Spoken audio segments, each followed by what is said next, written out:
My stomach is about to give a Dharma talk. Might make more sense than the one I'm going to have.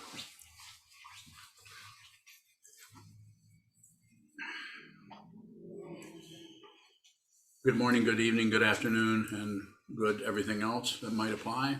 Today's Dharma talk is titled, Meditation is a Lie Detector. And so I'll start out by saying that lots of things are called meditation. So when I say meditation, I'm talking about awareness practice, not mantra, not mudras, not. And at the same time, I'm not getting rid of anything. We don't need to get rid of anything. You could actually be a transcendental pack rat. This doesn't mean we're collecting teachings. It means that don't look away from anything, no matter how bizarre it may be, because everything is a doorway, some kind of a doorway. That being said, if you have a path, if you have a practice, you might want to do it for 20 or 30 years, rather than every 2 years jump to some other teacher, some other. You might need to jump around for a while. And also it's come up recently that if you're studying with this person or in this Sangha, you shouldn't study anything else or look at anything else. That's up to you. You know if reading some other teaching or listening to some other teacher is helpful to you, I would trust you to do that. I don't owe some kind of structural allegiance to me. Now, if somebody is here living in a monastery and they're fully ordained as a monk, that means their commitment is stronger. They want the direct personal support, I would say, more than someone who's trying to see who this is or what this teaching is about. Some people, even recently, have just gone the other way. People I love, they're gone. Were they incorrect? Not at all. They're doing what they need to do. They're doing what they need to do. Nobody made any mistakes. So if you think, well, Sokuzan was nicer to that person or something, maybe they would have stayed. No, the control thing is all illusory. Is that a word? Hallucinatiosity.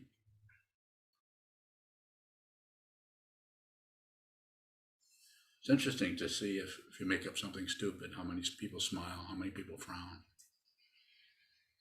I think it's 4 and 23. So all I'm saying is do it with your own. I trust you. I trust everybody. I have to. I mean, I have when I say I trust you, you do what you need to do.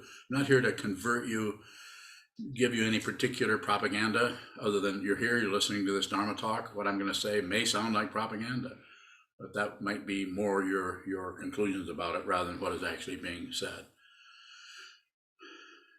So my main recommendation to everyone is train your mind. You don't have to do it with me. You might want to do it with Thich Nhat Hanh. You might want to do it with all by yourself by reading books about it.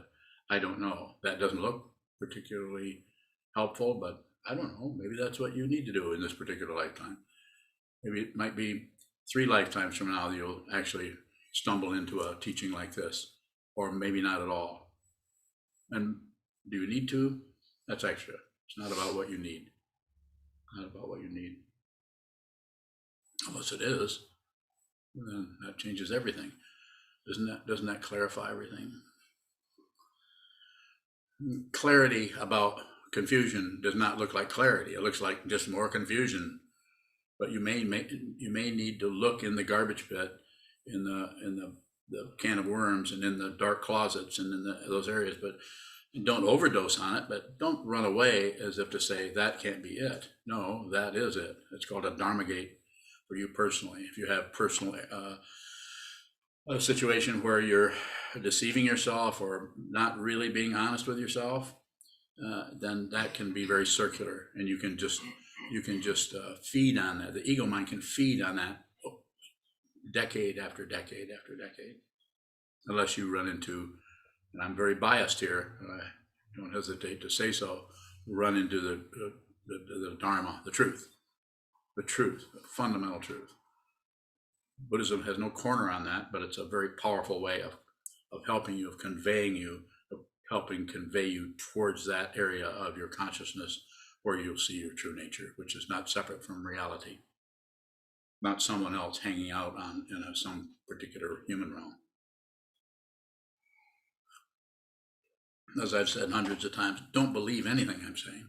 Listen, consider it, reflect on it, maybe ask questions about it, might be a good idea. And the most important thing is train your mind. Sit down and watch what moves so that you can see. So the idea here with the meditation being a lie detector, it isn't so much that you're going to meditate, sit down and do what I teach shikantaza, sit down, hold still, watch what moves. All the senses are on receive. You're not even letting things, you just come and go. You're just not interfering with anything. So therefore it's like weather. You can't really interfere with the weather. Same thing in your mind. Things are coming and going, coming and going. Just observe. And if you can, don't conclude. But if you do conclude something about what you observe, then observe that. So is that somebody's cell phone? So whatever you're seeing, just continue to look at that rather than rotate out of that into what it means. Quite often we do it all the time. Anything that happens to us, what does that mean? The better question might be, what is that? Fundamentally, what is it? Rather than what does it mean? What caused it?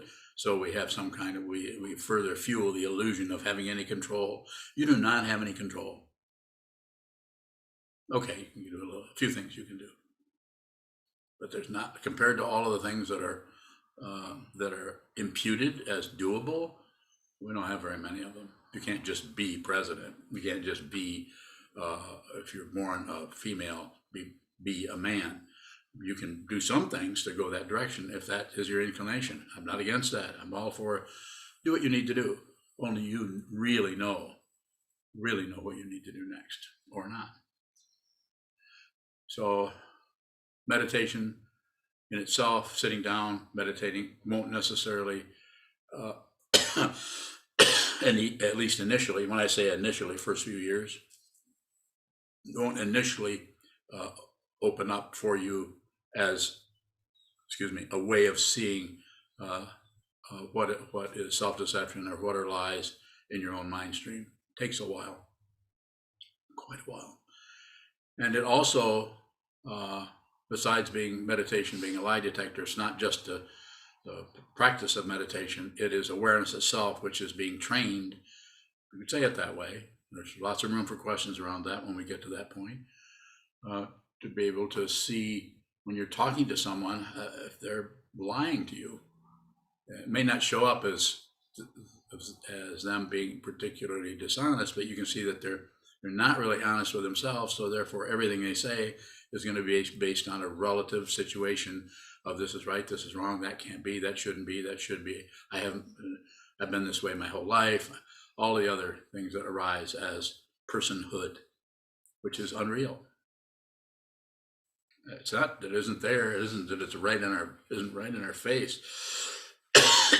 From the time we're born, whatever our family, our mom, our dad, our culture, our teachers, and are always telling us what we should do, we shouldn't do, who we are, what's right, what's wrong. Constantly filled with the relative truth about everything, right and wrong, and just encouraging, increasing, and supporting the personhood that continues to lie to himself, herself, themselves about everything because it just feels safer. We don't feel threatened. And what is threatened? Well, really, nothing is threatened. But we think something is threatened, therefore we go to war, we go to peace. Yes, you heard me say that. We go to fighting, we go to pacifying. Both of those situations are situationally necessary. Someday you might have to fight with somebody. Don't do it like that. Or you might say, oh, everything's cool, we're good, everything's nice, don't worry, back off, drop your gaze. Exaggeration. But you all know what I mean. There are places where you go to war, where you haven't said anything, you don't do anything, your teeth start coming together, your jaw starts to jut out a little bit because you've just been offended by somebody. And you're okay. And when really, you're totally in hate with that person. Again, I've said this thousands of times by now. It's always about awareness, not about right or wrong. It's about awareness. If you see what this is, you won't be able to help but be serving others, be at the feet of everyone. If you don't see what it is, all you'll think about is yourself and how you can win, how you can become enlightened, or what a wonderful person you are to be a doctor. Well, at least you're doing something helpful. And don't misunderstand. I'm not saying doctors aren't. We need doctors. If it weren't for doctors, I wouldn't even be alive. I'm not saying that. It's when that particular situation starts to show up. Pardon me. When that particular situation starts to show up, is more about your identity as a doctor rather than fundamentally helping people. If you fundamentally help people, you aren't going to get a hell of a lot of credit for it unless you're in the context of our culture, which supports people in those professions and gives them quite a bit of money and quite a bit of respect, even if they're lying to you. Just when somebody has a credential of a doctor and they start to tell you things, what do? You automatically give them the benefit of the doubt because they have a credential. And it's not that you shouldn't. Again, it's about awareness that you're doing that, awareness that you're actually looking at the credential, you're listening to the words, and you're actually bringing the credential in there, even though the words are starting to, go down in some kind of a passageway that looks a little scary. You listen. This is the whole thing. It's called the politics of experience. A difficult area. So back to the topic of this Dharma talk, sit down and watch the lies. That's how you become a lie detector. That's how meditation becomes a lie detector. You sit down, you hold still, and you observe and you observe and you observe. Some of that's going to happen experientially in the sitting meditation. Some people have really good meditations. I'm not interested in that. Some people have really bad meditation. Not interested in that. To do any kind of judgment on the meditation is to misunderstand what that is. What is it? Training the mind to see clearly whatever's arising in the mind stream, in the life stream, in your living room, in your relationships, in your service to others. What's fundamentally true? Fundamentally. And I can tell you in 2 words what it is ultimately, because I look at it all the time. Whoop-de-doo, does that make me some kind of wonderful, special person? I don't know. Doesn't feel that way. Feeling lost, feeling alone, is not a conclusion, just a feeling. Comes and goes.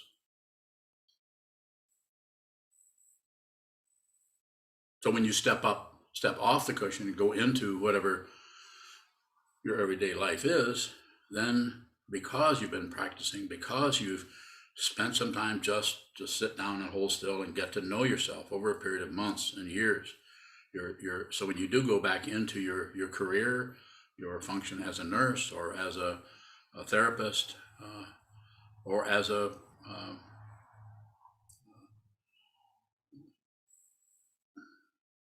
pizza chef, anything, that you're more clear about what that is. That may not feel good. The clarity about confusion doesn't necessarily feel, there's no credential there. I'm starting to really get it. I'm so confused.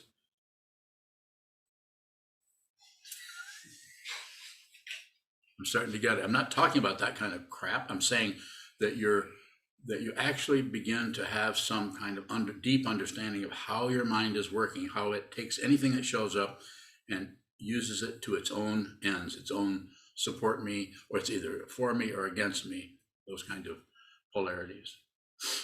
It's hard, to say the least. And this is not for everybody. Some people might want to step in and take a look and think, I'd just rather do yoga. If they're actually doing yoga, that's also mind training of a sort. Different kind. You need a really powerful teacher to be able to teach that, because it's too easy to get lost in body movements, movement, position, locality.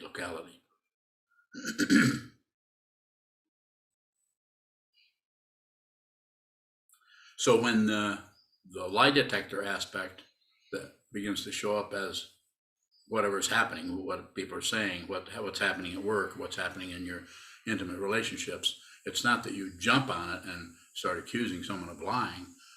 That may be the very last thing you do, but you may be very clear about someone else's inability to just be genuine. They're just filling up the space with their, what do you call that stuff, when malarkey? This, and then I did this, and then I said that, she said that, I said that, I didn't like what she said there, but I just gave her the benefit of the doubt, and I just let her do whatever she wanted to do. We talk to ourselves, or we talk to others. We continue to validate what we're doing, how we're doing it. And it's very difficult to look at any situation and see what it actually is rather than what you think it is. That's the self-deception. We look at anything, people look at me and listen to me teach or participate in the last few talks we've had, and they jump to conclusions about everything, about how Onyo is being tortured by people. There's only one person that can torture Onyo, and that's Onyo. That doesn't mean that somebody couldn't physically torture, of course, but I'm giving you credit for a little bit more intelligence than to jump to some kind of a conclusion that will take us into 5,200 sound bites where you're disagreeing with what I'm saying. Don't disagree, don't agree. Don't agree. Consider it. Any suffering that comes up in your mind stream is yours. I don't care if somebody just hit you with a ball bat. It doesn't mean that didn't happen, but the dependent origination is completely ignored, and we opt for me and my pain, me and how I've been mistreated. It's very difficult to look into abuse, which I've had a great deal of it. I'm not going to talk about my history. It's very difficult to look at that and not feel like somebody else caused what you're feeling. It's very difficult. There has to be a ton of lies stacked up behind that for us to go into that kind of self, me. Might not be what we call self-pity, but it's a self-orientation. We might still be thinking, well, they couldn't help themselves, but because they were also abused, those kinds of things. And that works to a point. But what really needs to be seen is see who you are. Don't live another day without at least the intention, not the result.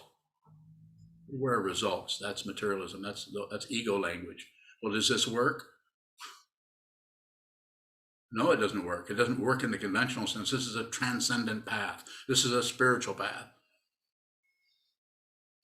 If you have questions around that, I'll do my very best to continue your confusion, because that's the only way you're going to see it, is through the confusion. Have I said enough? Are you raising your hand? Does that mean stop? Stop talking? Oh, you have a question. Okay. I misunderstood. Did I misunderstand? Did you understand? What's the difference between understanding and misunderstanding? Are they different? I don't know. Huh? I don't know. Good. Give me your question. Shadow bowing. Can meditation detect truth? Yeah, but it's not going to show up as opposed to falsehood. That's what the ego looks for, contrast, and we need to work with contrast, but be very careful when you see the contrast that you don't assume that this part of the contrast is the success and the goodness and the kindness and the love, and over here is the hatred and the evil and all of that. Good and evil, good and evil. Go ahead. Shadow bowing is something that's actually true. Is that something that can show up that we can observe? Ultimate truth? You can't see ultimate truth. You're not separate from it, but you're living in a dream that is made up of all kinds of phantoms and all kinds of. It's so complicated. And if you think the world is complicated, wait till you die. See how complicated that is. There's lots of things that have lived and now are gone, just their physical body, but they're not gone anywhere. And you're about to meet up with them. I'm not condemning you. I'm just saying, oh, there's all kinds of ghosts gonna get you as soon as you die. You better keep your body as long as you can, because ghosts, spirits. Well, I don't believe in spirits, so that doesn't seem to help, does it, Shoka?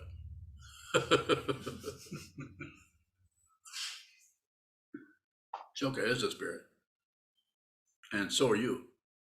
So are you. When you can identify and clamp down in this body and try to have a certain kind of life with a certain kind of whatever, but death comes without warning. Not nihilism, it's just the truth. We're only going to live so long. And you've stumbled into this teaching, apparently, you're here. Train your mind, see the truth. See the truth. More? Thank you. Further questions? Go ahead, Junchu. A question from Shane in Virginia. The term wokeness is prevalent today in social media. I'm guessing it's derived from the word awake. What's the difference between the realization that there is injustice right in front of you everywhere all the time and ultimate realization? One's relative and one is ultimate. Do I have to explain it? The whole wokeness thing is just one more. It's sickening to hear that word. When I say it's sickening, I'm just saying it's just sometimes you kind of think, well, maybe things are going to change around, and then we come back with wokeness, a wokenator. I think they sell them on Amazon, wokenators. You get inside, you sit like this, and then the clamp comes on top of your head and pushes you down, or it stretches you out, depending on how woke, what you set the woke dial to. Really woke, kind of woke, maybe ought to be woke. Then there's the other kind, but that's all in Mandarin.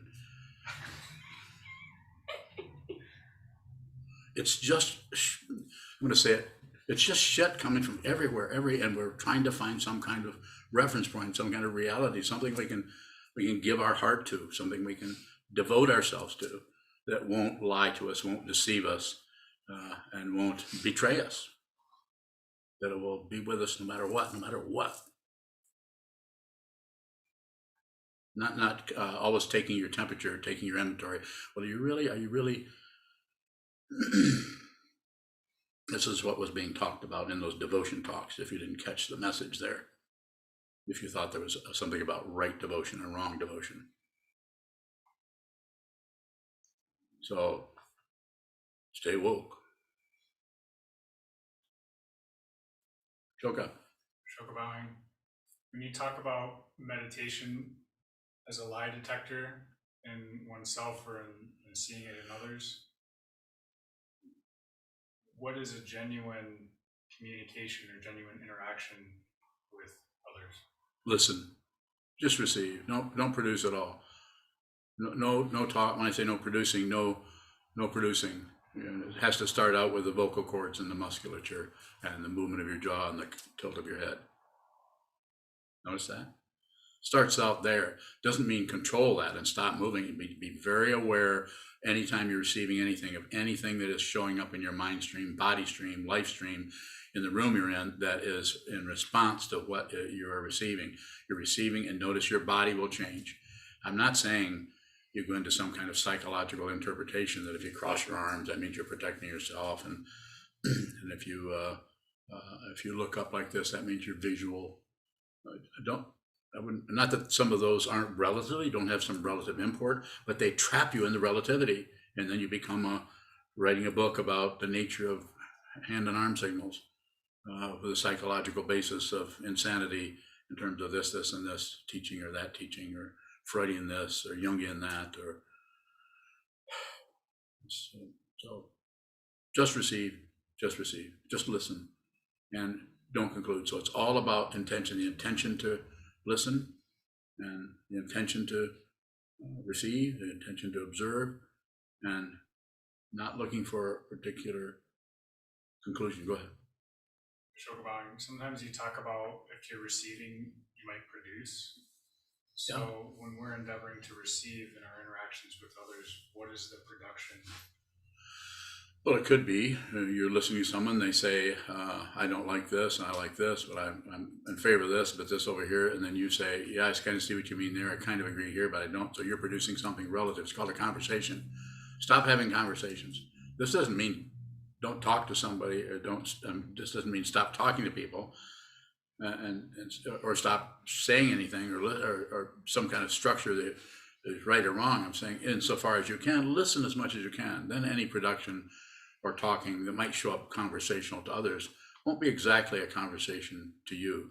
You'll be actually receiving whatever that person, you'll be receiving their suffering, their difficulty, their confusion, their lies, their whatever, with no response. Particularly, I emphasize that word because I like the number of vowels in it.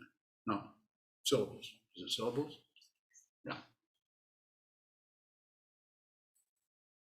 Just receive, just receive. And you'll know if you're really on receive and your intention, which you as a fully ordained monk is the path of the Mahayana path of a bodhisattva, is to be with all things, save all beings. Your intention always has to be without others, about others.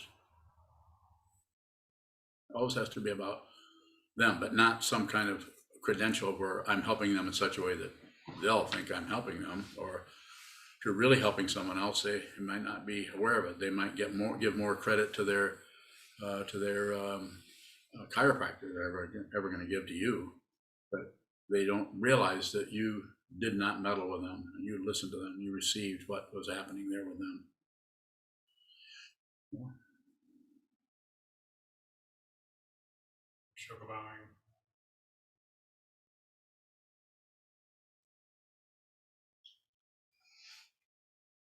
What is the difference between the fundamental A meaning? little louder, please.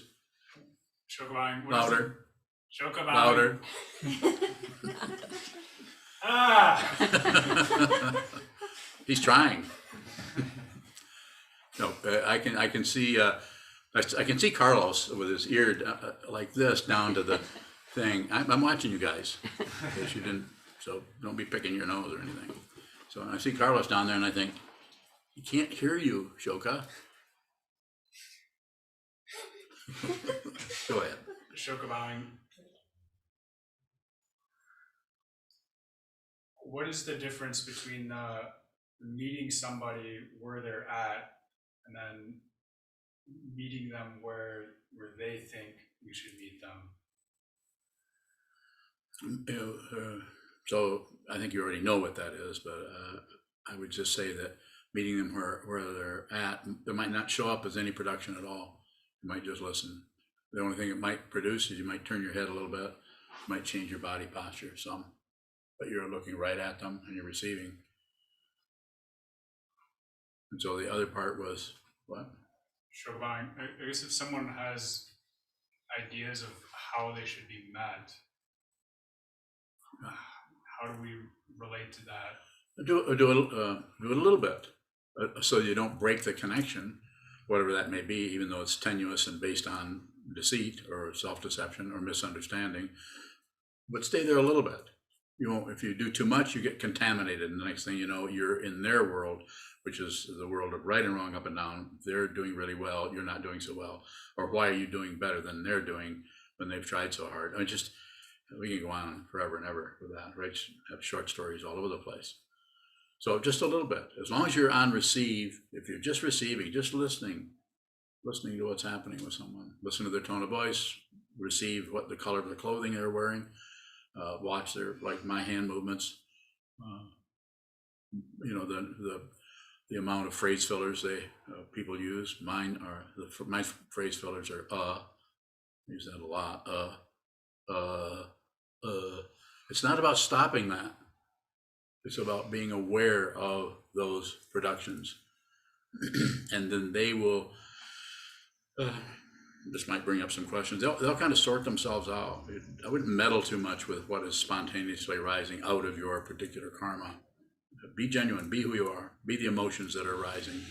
This doesn't mean if you feel some kind of hatred towards someone that you immediately hook up your vocal cords and say, I hate you.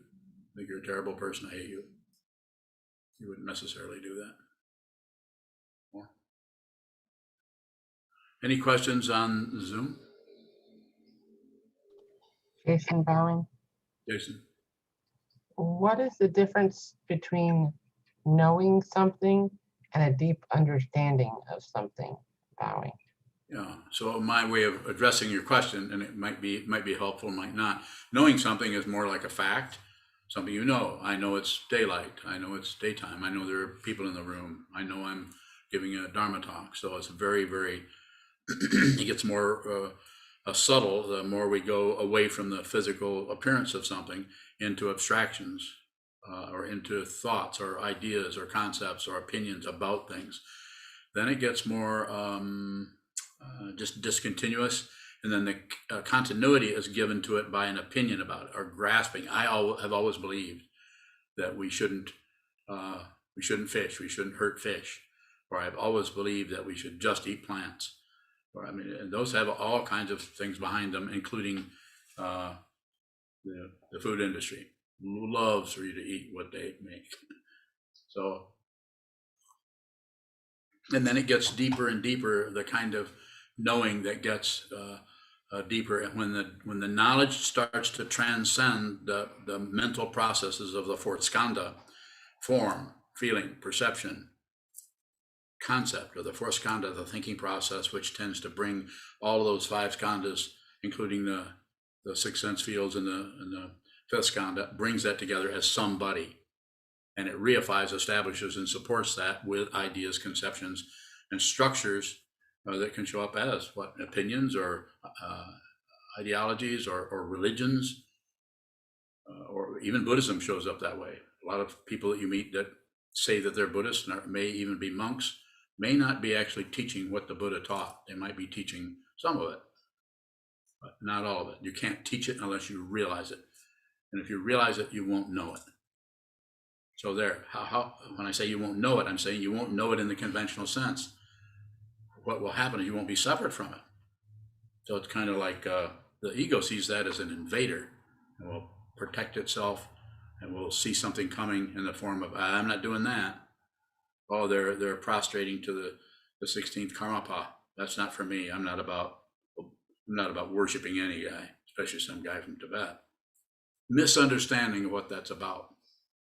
Intense misunderstanding, just like people misunderstand the different ways that people express appreciation or devotion to this old man. Mind your own business. I mean, you find your way. I'm not here saying, come over here and kiss my boots. I'm more saying, stay away. This may not be for you. This is a difficult, difficult path. Millions, billions of people are doing something else. What are they doing? Lining their pockets, and so many lining their spiritual pockets, their mental pockets, and any pockets they can steal and use for themselves to get power, money. Most of it is in the masculine area. Not all, but that's mostly what it is. And what do you do about that? Train your mind, please. Find out who you are. So if you die next week, that which dies is seen clearly. And that which cannot die is understood deeply, your spiritual nature.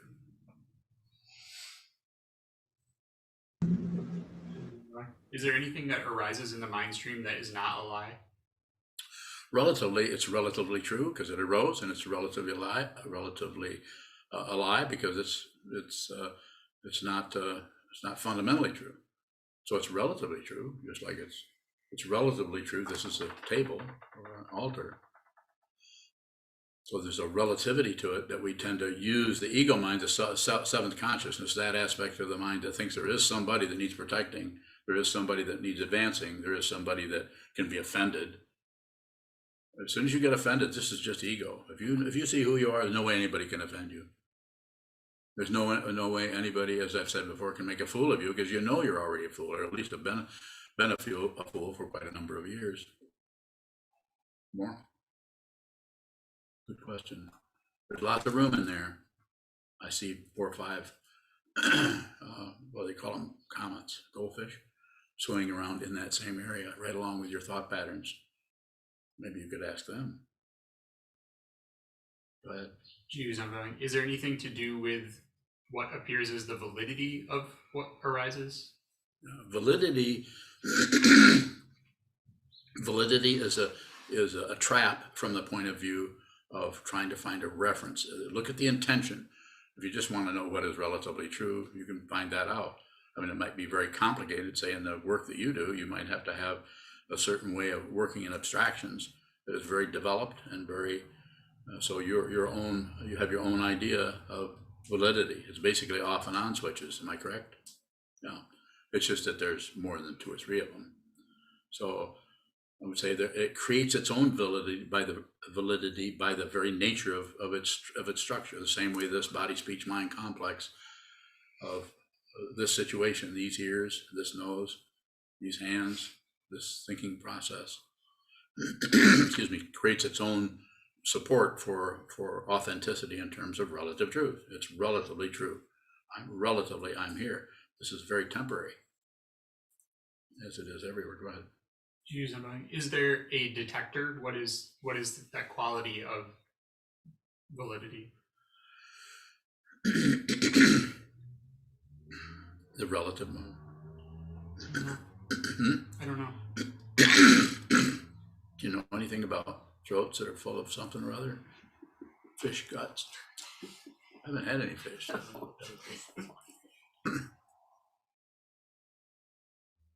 So there's no doubling up on validity. How can you really know that looks true and that looks true? But is it really true? Is that what you're asking?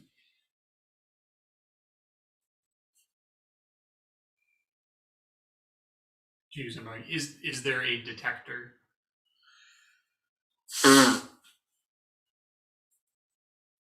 As an identity, not particularly, but it can show up as that aspect of consciousness that is just seeing what this is, seeing what it is not. So you could say to that extent, it can, it's called, in the tradition, it's called discriminating awareness wisdom. It's wisdom because it sees what it is. And it's discriminating, and then it sees the contrast that to the ego mind, the self-centered mind, the deluded mind actually looks like right and wrong, up and down, back and forth. Sometimes this shows up in more ordinary ways, like the yang and yin symbol of black and white together, things like this, saying that the polarity is actually the oneness and all those other fancy things. More? How can we function out of discriminating awareness wisdom without fueling itself? Continue to look at the confusion. Look at the insanity of the self and don't correct it. It doesn't mean that you shouldn't have a therapist. You shouldn't maybe even have a psychiatrist or a chiropractor or somebody else who's working in a relative situation, because I'm not going to look at my sore wrist and try to meditate that away particularly. The pain that comes up there is something to take a look at and receive. But it's going to be somebody who works with hands. So did I get even close to what your question is? Be more abstract, that'll help. Kevin Bowing. Yes, Kevin. It seems our culture emphasizes science and the scientific process and equates rationality with truth.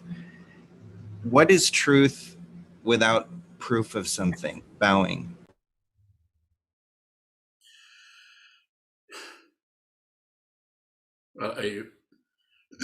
Ultimate truth doesn't have any opposite. Even though the illusion or the dream that we're in, called the human realm, looks very oppositional. So you can find truth in this area that very simple, like fire is hot, ice is cold, things like that. But when you go away from that into deeper, like just the thought about ice and the thought about fire, then we're starting to get into an area where things in their separation, their relative qualities start to come apart. And you can have ice in your mind stream that is actually hot, and fire in your mind stream that is freezing. And so I'm just saying this a little storybook kind of thing to say that the further you go towards the ultimate truth, the less substantiation you have, because the whole relative situation is it's more dreamlike in that area. More, if you can, I understand your question. I think if you can tighten it up a little bit and give it to me more directly, then I can respond in a way that would be maybe helpful to you, maybe helpful to others too.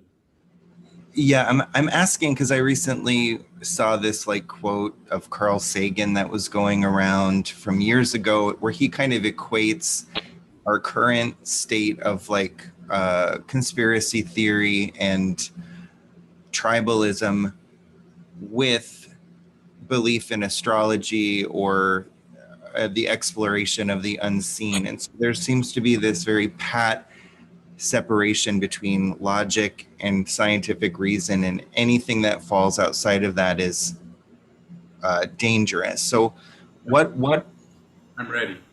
okay, please. Carl Sagan, and I didn't know him personally, but Carl Sagan was extremely brilliant in some areas that gave him his popularity, and has a very powerful, charismatic kind of person that could do that. But Carl is dead, and Carl didn't see that coming. And Carl was extremely confused about the nature of reality. But he promoted his understanding based on science, based on proof, based on. Wisdom is not based on anything. That's why it's wisdom. And it's amazing we even have a word for it. And why do we have a word? It's because somebody in ancient times saw this, understood this, and came up with a word so we could have some way of referring to that which has no status, but to that human being that has no status. And that mind that has no position, and that mind that is both empty and full at the same time. And so, again, appreciation for all that Carl did, but he helped. I think he was a helpful person, but his way of exploring things was to look at something, and if he had opinions about it ahead of time, he didn't explore it.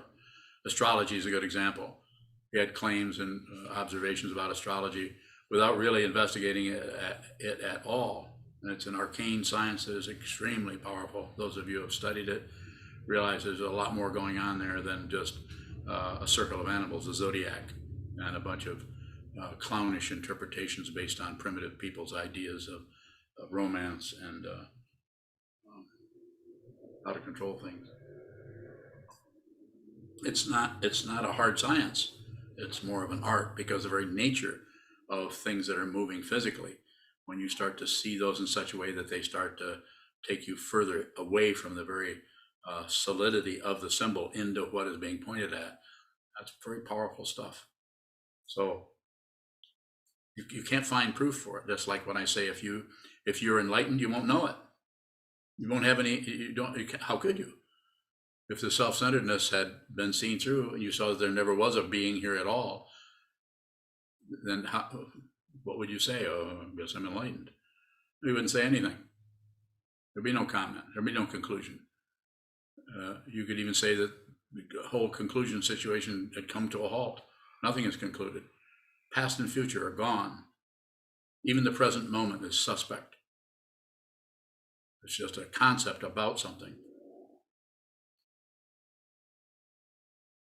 I'm happy to respond to other questions if there are some. Kelly, bowing. Go ahead, Kelly. Family in Cuba is having a lot of difficulty right now, and they're telling us that they're okay. Tranquilo. What do we do when we receive both a lie and the truth? Bowing.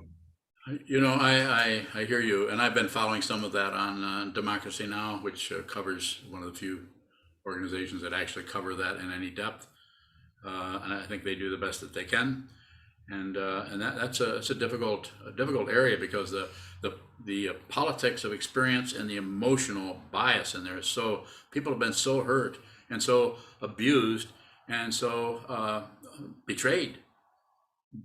Because maybe the original intention was to help, and then they get caught up in the whole power thing, and then they use the power thing as well. I have to do this to help my people, so therefore I need to be king of the hill. Well, you know, I don't need to tell you much about it.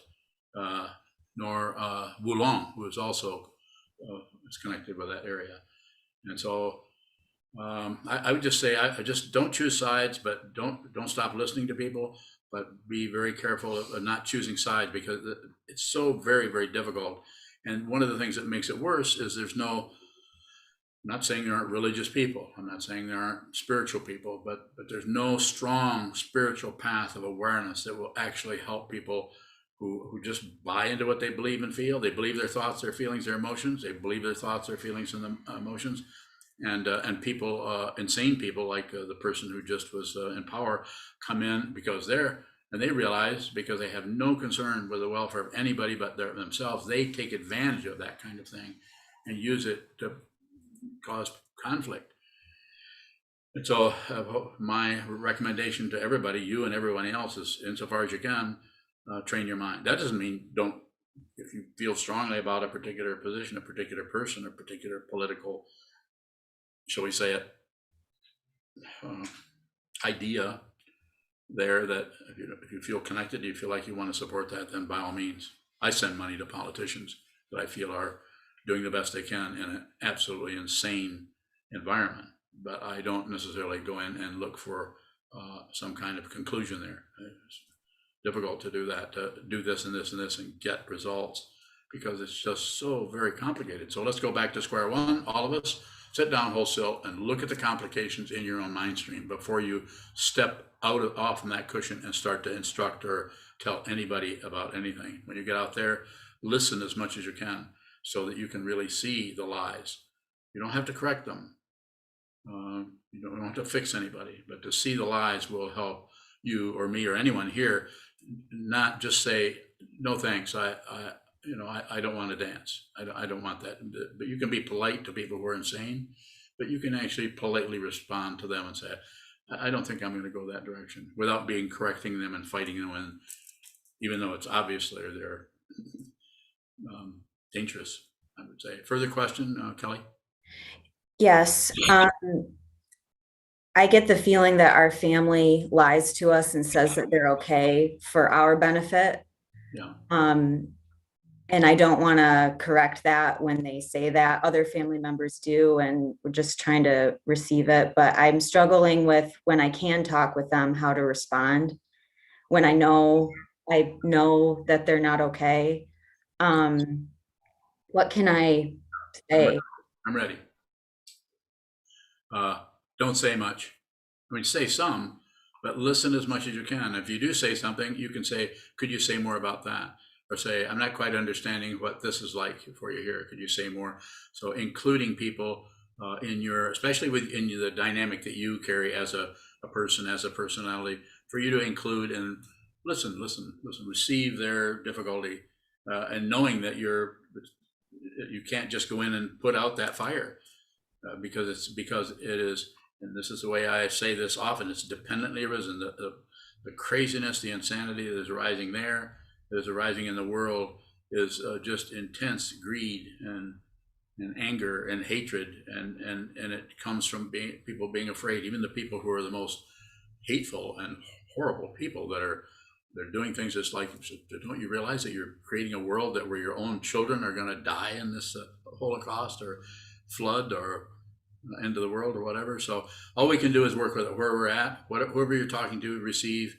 They need your kindness, and they need your attention, and probably don't need your advice, unless somebody comes out and asks. So if they say, I'm in this situation, what would you do? You can start by saying, I don't know, I don't have enough information. Or if here it is situational, if it is a particular person and someone you have a strong resonance with, that you resonate with, and something comes up, then you can trust yourself and say, don't go that way. I wouldn't go that way. It doesn't look good. Don't go there. And if they say, well, I really have to go that way, then I would side with them and say, okay, I could be wrong about that, but the way this looks is you shouldn't be doing that.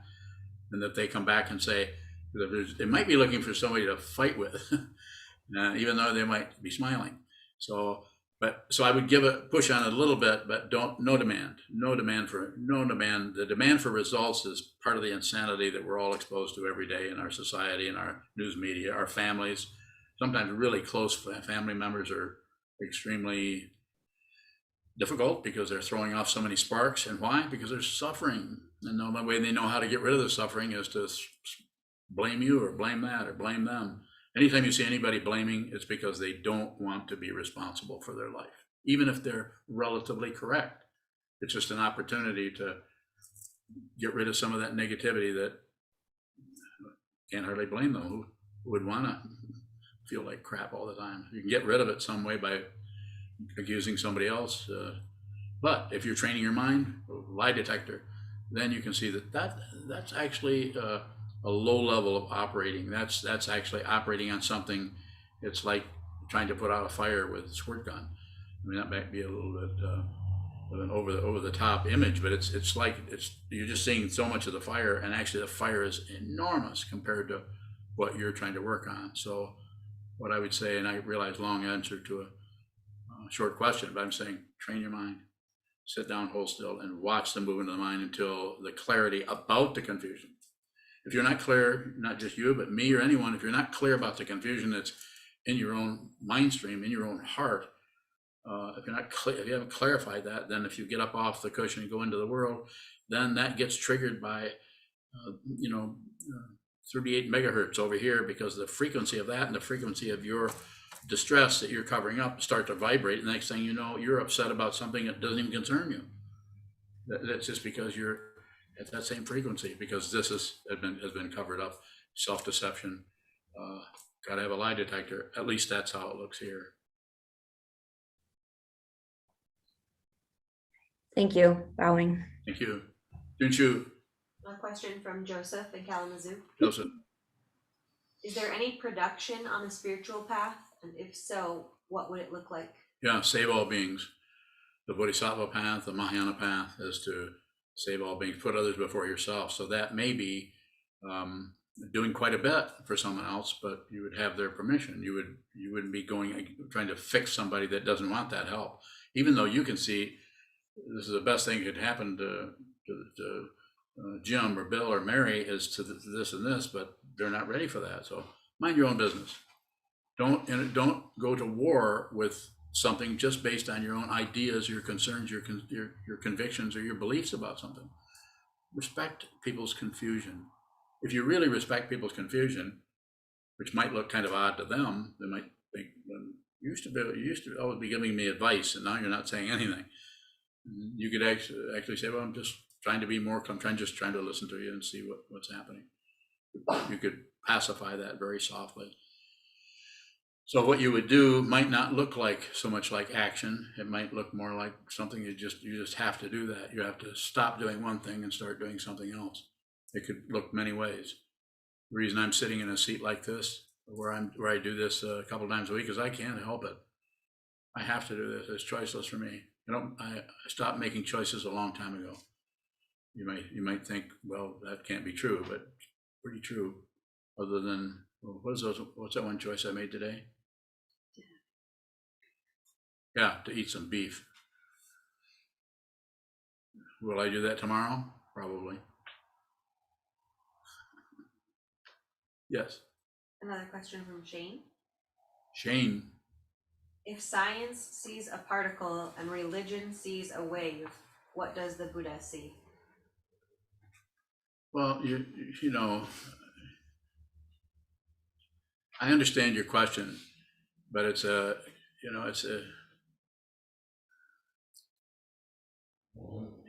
kind of a setup. You're kind of setting me up so you can control my answer. And I resent that, and I don't resent much. And at the same time I resent that, I love you, Shane.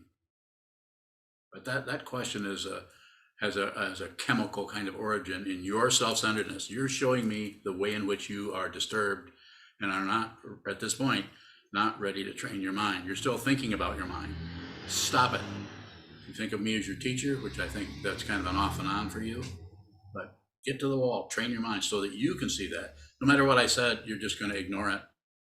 I mean, I'm not saying you wouldn't think about it and say, yeah, that's pretty good. Sokuzan said that. I wonder what he'd say if I said this. I wonder what he'd say if I said this. Knock that shit off. You don't need that kind of a response.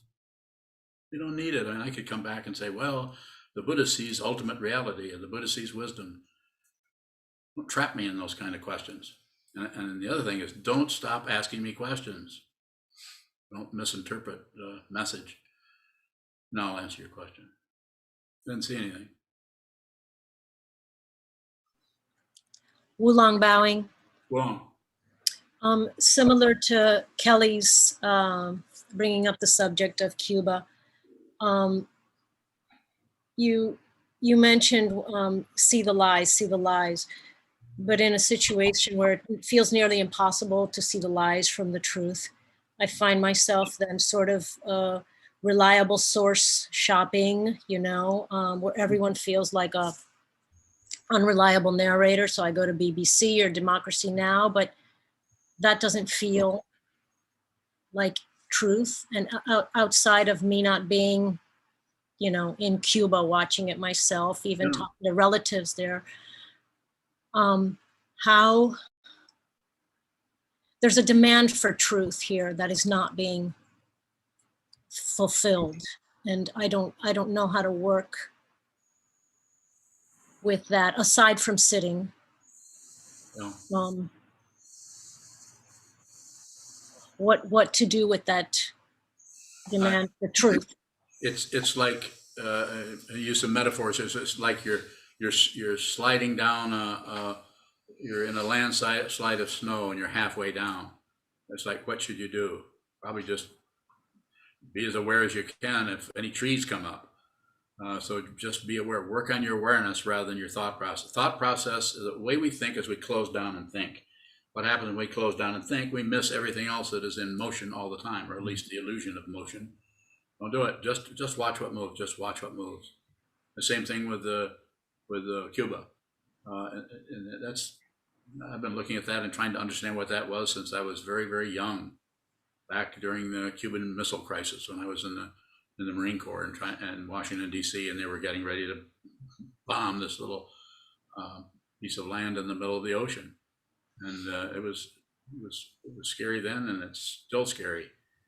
But so it's hard to get some kind of relative construct that you say, okay, now even our current president and so on I think he's doing the best that he can, but he's inheriting and getting a whole lot of confusion and commotion. It would seem to me, and I don't know, but it seemed like lifting that embargo or whatever it is down there. I don't want to get into politics, but that'd be a good idea, wouldn't it? I mean, isn't it, putting walls up? He's got, our former CEO of the United States had a wall, burning a wall down here, and now we have another wall here. These walls are nuts. Not that we can't have a little fence here and there, but maybe made of porous material. So I would, insofar as you can, I realize your difficulty and your suffering over it. The same with Kelly. You have, especially with relatives there, it makes it even more intense and subjective. But the more you can, I would just watch whatever you can, or watch whatever's out there that's giving you some information, not only your relatives but news media, and don't come to conclusions about anything at all, other than it's confusing, and then spend a lot of time in front of the wall. Sit down, hold still, watch the confusion, and even watch your own daydreams about the situation in Cuba, or your own. You don't have to shut down anything. You don't have to. The idea with the shikantaza, the way I teach it, is you can think all you want. I would just say, just observe the thinking, rather than try to not be a thinker. That's a misunderstanding. Same thing with post meditation. Get up off the cushion, just think about stuff, come to conclusions, but be very aware of the conclusions and that they're based on half truths or half information or not enough information. So I'm sorry I can't be more helpful than that. I wish that I could, because when I look at it, if I look at it, when I listen to people's commentary on that, I'm confused too about which banner is carrying what banner says what does this say, what does that say, what are they trying to say, or what they're trying to say. They seem so passionate and so like this, and then the other, yeah. So you know what I'm saying. Wulong bowing. What is truth in something that you're observing from what feels like a distance? No, it's nothing is true.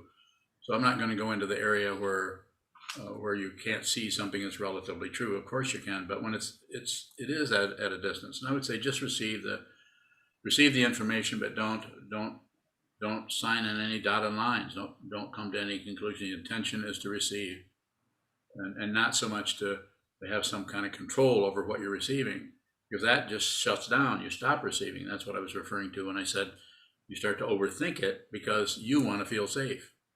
So look very closely as to how much this is about actually being concerned with the people in Cuba, or how you feel when terrible things happen. That's it.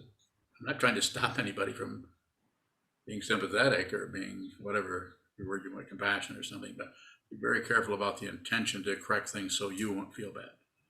And I'm not accusing you of that particularly, but sometimes we get off into that. It's so damn disturbing. We just want to know what's true. Yeah, there's a lot of Thank room you. to talk all day about that.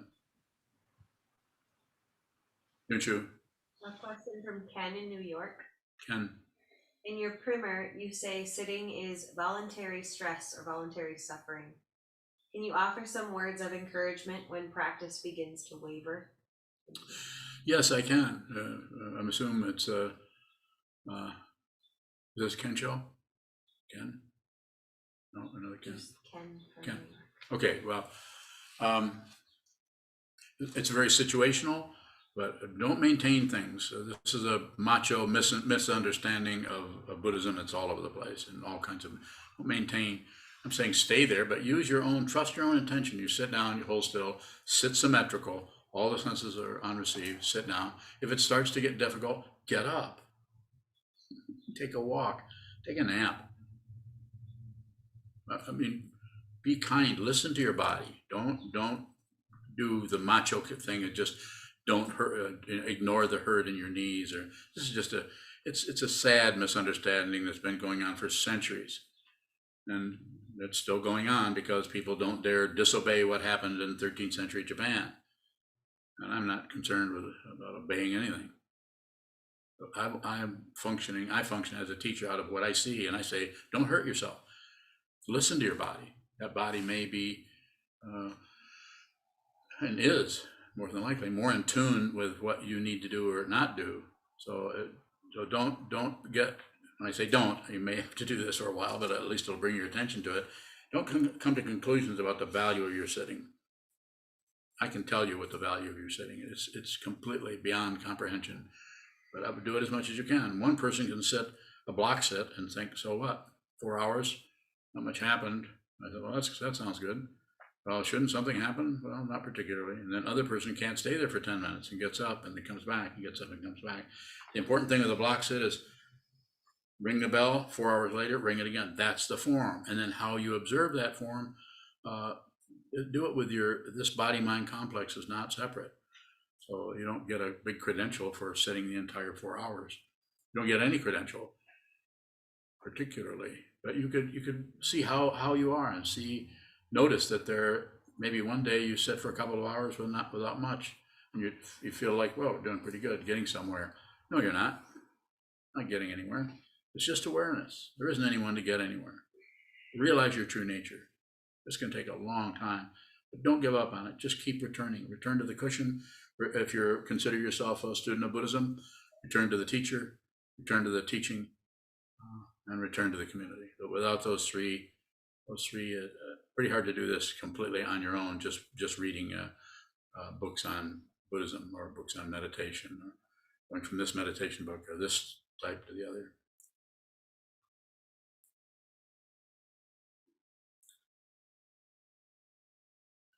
Don't you, Another question from Joseph in Kalamazoo. Joseph? When you say you can't help it, that suggests to me action without effort. Is that right?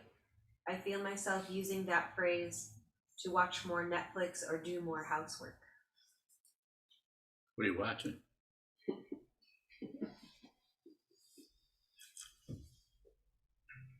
You'll know if it's an excuse. If you're doing sitting meditation, a fair amount of it, which will be different for everyone. There are people here who practice a lot of hours, many hours, every day, every week, every month. And there are people who sit 15, 20 minutes a day, or every other day, or every 3 days. Not as separate as you might think. The important thing is, do you do it? Do you intend to do it? Do you get back? Do you repeat? Come back, sit down, train your mind over and over and over. And then what happens with I can't help it, that will become more clear as to when you're using that as some kind of excuse to what? It sounds like you're saying indulge myself in banana bread or something, which is not a bad idea. It's not a bad idea. It's just a bad thing to do. Don't do it. You can think about it, but that's as far as the intelligence should go. Is that correct? I have to check with them, to see what I'm supposed to do. Again, I don't mean to make light of what you're talking, because it is a serious question, and I would say bring as much awareness to it as you can, so then you can see there's nothing wrong with enjoying yourself or watching Netflix, or it's not about going to a mountaintop and being some kind of a hermit for the next 30, 40 years. If you need to do that, you won't be here to be doing that. But if you're here, then I would say do something every day if you can. Sitting meditation, study the Dharma. We provide all kinds of opportunities for people to join studying the Dharma with Sangha, and opportunities to ask a few questions of the teacher. No obligation. Nobody's required to do anything. One last question, if there is one, and then we'll close. Junshu. Junshu bowing. If we see we've put up a wall between ourselves and someone else, how do we receive what they're producing? Well, if you see the wall, then you're going to know exactly what it is you're shutting out. So you know what they're producing. So just change the shape of the wall. Do it in small doses. Maybe take the wall down and then spend 5 minutes and be sincere. Be sincere in saying, you're talking, I'm not sure what it is. I can't characterize it because I don't know what it is, but go and be open to that person in that area for short periods of time with the intention of receiving, not with the intention of understanding. That will just lead you in more circles because you're not clear about who you are. So when you're not clear about how you are, you're not going to be clear about what anyone else is saying or intending. That's why we have wars. That's why we have divorces. That's why we have marriages. Didn't see that one coming, did you? Nor did I. I don't think much. Final question about that, if you have it. Good, it's a good question. How do we change the shape of the wall? So I'm coming up with all kinds of imaginary. Can you tell me a little bit more about what it's about, how it shows up? Is it Shoto that you hate?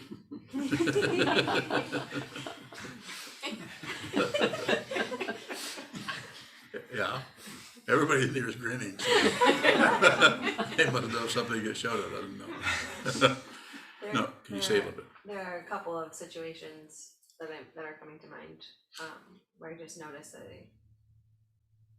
I just want to protect myself or something. Yeah. So you could be a little more brave or a little risky and do it with the intention to help people. If your intention is if this is another person, I assume, maybe. Yeah, it's another person, and this is not a person you're locked in a room with, is it? It's not a person in the monastery. Well, sometimes. See? So I would say just do it a little bit. So spend some time, go and sit down and say, let's that area you wanted to talk about, or I'm kind of making this up, talk for a little bit and then leave so that you actually can receive what's happening there. And then, as I often say, just say, whoops, got to get going. And that might be a lie, but it's not really, because you have to get going. It isn't like you have an appointment. It's just that you're going to limit this. You don't have to say, I have to limit the time that I'm talking to you because you enrage me. You're such a screwball person that I can't stand and hate. I'm getting warm. So I just talked to someone yesterday who has practiced their whole life, intense practices, and they just hate people. I mean, they don't totally, but their feeling of that is, and I spent quite a bit of time talking about that. They just hate, just don't want to be around anybody. They're a recluse kind of person. Practiced a long time, intensely. So there's no promises, there's no guarantee of anything. Just because you've meditated for 3 years, 30 years, 50 years, there's no guarantee.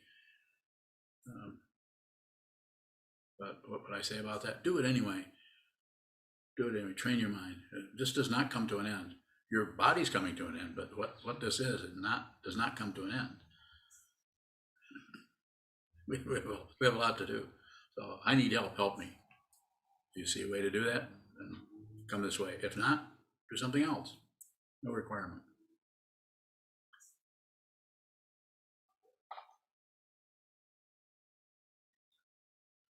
See if we can close.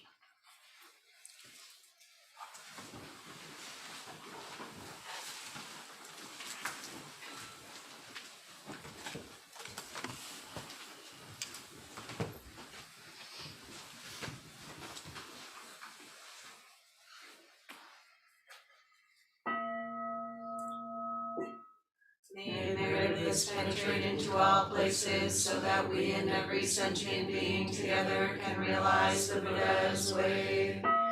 Jio san chi shi fu, shi song bu sa moko sa, moko ho ja ho ro mi.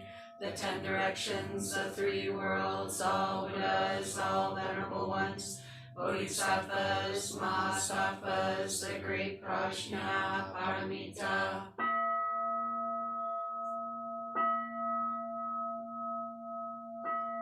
O Buddhas and Bodhisattvas of the 10 directions and the 3 times, please hear us. Please come down out of the light and protect Sokukoji Buddhist Temple Monastery, our Sangha, families, friends, and visitors. Heal everyone who is unhappy, sick, or suffering, and fill them with light. Happy birthday, Sheldon. Oh, we Happy should birthday, sing. Nicole. We could sing. Yeah. Okay. Happy birthday to you. Happy birthday to you. Happy birthday. Happy birthday to you. Sheldon, are you crying? Nicole is crying. Nicole's crying. Are you crying, Sheldon? No crying today. Trying to. Sheldon left. Anybody else have a birthday today? On the 18th of July? Your body? Is yours today? Your grandson? Well, happy 7 years old. Woo. Okay.